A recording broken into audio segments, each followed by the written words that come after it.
رسالت کے لیے اور انڈیا میں جو گستاخی کی گئی اس کے خلاف حضور کے غلاموں نے ریلی نکالی ہے، اپنا احتجاج ریکارڈ کروا رہے ہیں۔ اور مجھے حکم ملا تھا جناب سید حضرت سرپرست اعلیٰ سید شاہد ظہور گیلانی صاحب نے، آپ نے فرمایا تھا کہ آپ نے خطاب کرنا ہے اور جنگ یمامہ کے موضوع پہ بولنا ہے۔ اگر آپ کی توجہ ہو تو پھر آپ کو کچھ سناؤں، اگر آپ کی توجہ ہو کچھ سناؤں آپ کو تو برادران محترم، بات یہ ہے کہ ہم نے یہ ریلی نکالی کس لیے نکالی؟ گستاخوں کے خلاف نکالی۔ اس میں کسی کا اپنا ذاتی مقصد نہیں، نہ ہی کسی کی ذاتی انا ہے، نہ ہی ذاتی کسی کی سوچ ہے۔ یہ صرف اور صرف حضور نبی کریم صلی اللہ علیہ وآلہ وسلم کی رضا کی خاطر اور آپ کی عزت اور ناموس کی خاطر یہ ریلی نکالی۔ برادران محترم، یاد رکھیے کہ اگر کوئی جھوٹی نبوت کا دعویٰ کرتا ہے، اگر کوئی دعویٰ کرتا ہے اب کہ میں نبی ہوں، یا کہ ہمارے نبی پاک صلی اللہ علیہ وآلہ وسلم کے بارے کوئی گستاخی کرتا ہے، کوئی جملہ بولتا ہے، یاد رکھیے اس کے لیے کوئی معافی نہیں ہے۔ علماء نے لکھا ہے اگر کوئی گستاخی کرتا ہے جو اس کو کہے گا کہ تم معافی مانگ لے، فرمایا وہ بھی واجب القتل ہے، اس کے ساتھ وہ بھی واجب القتل ہے۔ کیوں؟ جو گستاخی کر رہا ہے اس کو کون ہوتا ہے کہنے والا کہ تم معافی مانگ لے، تو توبہ طائب ہو جا؟ اس نے گستاخی کیوں کری؟ آؤ تمہیں جنگ یمامہ کی طرف میں لے کے جانا چاہتا ہوں، توجہ ہے آپ کی؟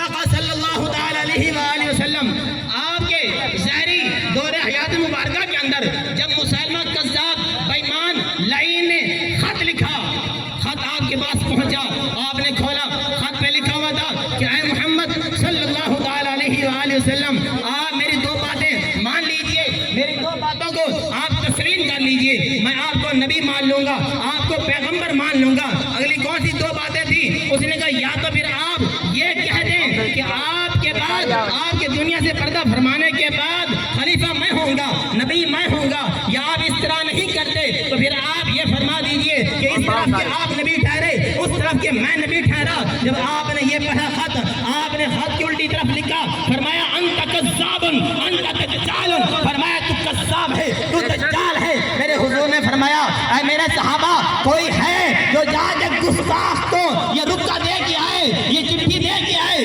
یہ خط دے کے آئے؟ توجہ کرنا برادران محترم، ٹائم مختصر ہے۔ جب آپ نے یہ بات کری کہ کوئی ہے میرے غلاموں میں جو جائے اس گستاخ کو یہ چٹھی دے کے آئے، تو حضرت حبیب بن زید رضی اللہ تعالیٰ عنہ، حضور کے صحابی، حضور کے غلام جو غریب ہیں، ریڑھی لگاتے ہیں، کھجور کی ریڑھی لگاتے ہیں، آپ اچانک سے اسی ٹائم تشریف لائے تھے، آپ کے منہ میں کھجور تھی، آپ کھجور کھا رہے تھے، ادھر میرے حضور نے فرمایا کہ کون ہے جو جا کے اس کذاب کو یہ میرا رکا پہنچائے، میرا پیغام پہنچائے؟ ابھی اور صحابی کوئی بولنے ہی والا ہوگا، پر حضور کے صحابی، حضور کے غلام جناب سیدنا حضرت حبیب بن زید انصاری رضی اللہ تعالیٰ عنہ، آپ نے کہا حضور میں جاتا ہوں۔ جب آپ نے میں کیا نا، تو جو آپ کھجور کھا رہے تھے، آپ کے منہ سے وہ کھجوریں نکلنے لگی۔ توجہ کیجئے، جب کھجوریں نکلنے لگی تو آپ فوراً بولے کہ حضور میں حاضر ہوں۔ تو جب آپ کے منہ سے کھجور نکلنے لگی تو ساتھ والے صحابہ نے کہا اوے حبیب پہلے کھجور تو کھا لینا، پہلے کھجور تو کھا لے۔ توجہ کیجئے، جناب سیدنا حضرت حبیب بن زید رضی اللہ تعالیٰ عنہ، آپ نے فرمایا چل لے آ،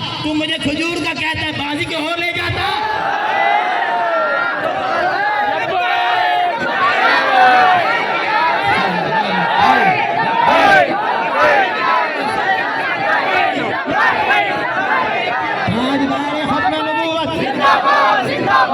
آپ نے فرمایا میں کھجور کھانے کے چکر میں رہتا، کوئی اور غلام بول پڑتا، وہ اپنا نمبر لگوا لیتا، وہ کہتا حضور میں حاضر ہوں۔ فرمایا نہیں، یہ کھجوریں کھاتے رہیں گے، یہ کام چلتا رہے گا، حضور کی غلامی کے لیے، اس کام کے لیے میں حاضر ہوں۔ میرے حضور نے جب چٹھی دی اور رکا دیا، میرے حضور نے فرمایا جاؤ اس دجال بےمان کو ہمارا پیغام سنا دو، اسے کہو تو کہتا ہے میں نبی ہوں، ہمارے ساتھ یہ سودا کرو۔ فرمایا نہیں، تو لعنتی ہو سکتا ہے، تو مردود ہو سکتا ہے، تو دجال ہو سکتا ہے۔ برادران محترم، پھر کیا تھا؟ جب جناب سیدنا حضرت حبیب بن زید انصاری رضی اللہ تعالیٰ عنہ، آپ غریب تھے، جب آپ کو حضور کا یہ پیغام، یہ چٹھی، یہ رکا ملا نا، تو آپ مدینہ شہر میں ایسا سینہ چوڑا کر کے چلتے تھے جیسے کسی نے ان کے پوری دنیا انتظام کر دی۔ حضور کے غلام بن کے جا رہے تھے نا، حضور کے غلام بن کے جا رہے تھے۔ تو برادران جو ٹائم مختصر ہے، اب اس بات کو میں آگے نہیں لے کے جانا چاہتا، بس صرف یہی کہتا ہوں کہ جب حضور کا حکم ہو، جب حضور کا حکم ہو پھر سب کچھ حاضر ہے۔ برادران محترم، کیا ہم حضور کی عزت ناموس پر ایسے حاضر ہو کر پہرا دیتے رہیں گے؟ انشاءاللہ ایسے پہرا دیتے رہیں گے، اور صرف پہرا ہی نہیں،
حکم فرما رہے ہیں کہ آپ حضرت حبیب بن زید انصاری رضی اللہ تعالیٰ عنہ آپ کی شہادت کی بات مکمل کروں، سب کی توجہ ہے۔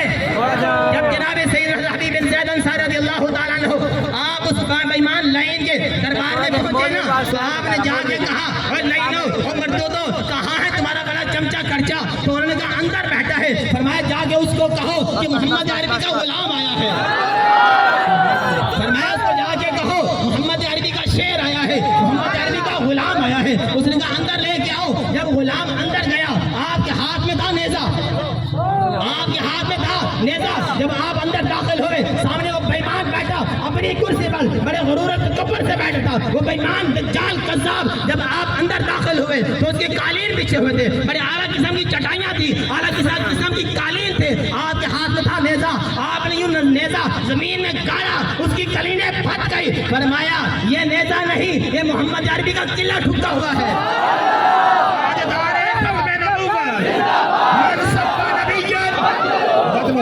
تشریف لاتے ہیں۔ Hey there. Subscribe to my channel. And also press this bell icon.